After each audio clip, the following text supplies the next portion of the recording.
समय की बात है। एक हरे भरे जंगल में विविध प्रकार के जानवरों का समूह रहता था। वहाँ खरगोश, गिलहरियाँ, हिरण और विभिन्न प्रकार के पक्षी थे। प्रत्येक प्रजाति अपनी तरह की ही रहती है, दूसरों के साथ शायद ही कभी बातचीत करती है। एक धूप भरी सुबह जंगल में अचानक तूफान आ गया।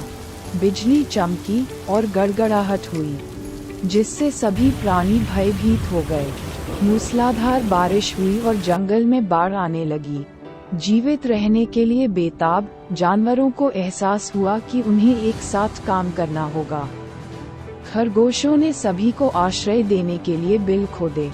गिलहरियां ऊंची शाखाओं की ओर भागी। हिरणों ने दूसरों को सुरक्षा तक पहुंचने में मदद करने के लिए अपनी ताकत का इस्तेमाल किया, और पक्षियों ने छोटे जानवरों को बचाने के लिए अपने पंखों का इस्तेमाल किया। जैसे जैसे तूफान बढ़ता गया, जानवरों ने खुद को एक आम दुश्मन, प्रकृति के प्रकोप के खिलाफ एकजुट पाया। धीरे धीरे वे अपने मतभेदों को दूर करने लगे और एक दूसरे की अद्वितीय शक्तियों की सराहना करने लगे।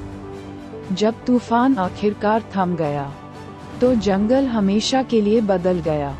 एक बार विभाजित हो चुके जानवरों ने एकता का मूल्य सीख लिया था। वे एक दूसरे की मदद करते रहे, भोजन, आश्रय और मित्रता साझा करते रहे। कहानी का सार यह है कि विपत्ति के समय में एकता से बड़ी चुनौतियों पर भी काबू पाया जा सकता है।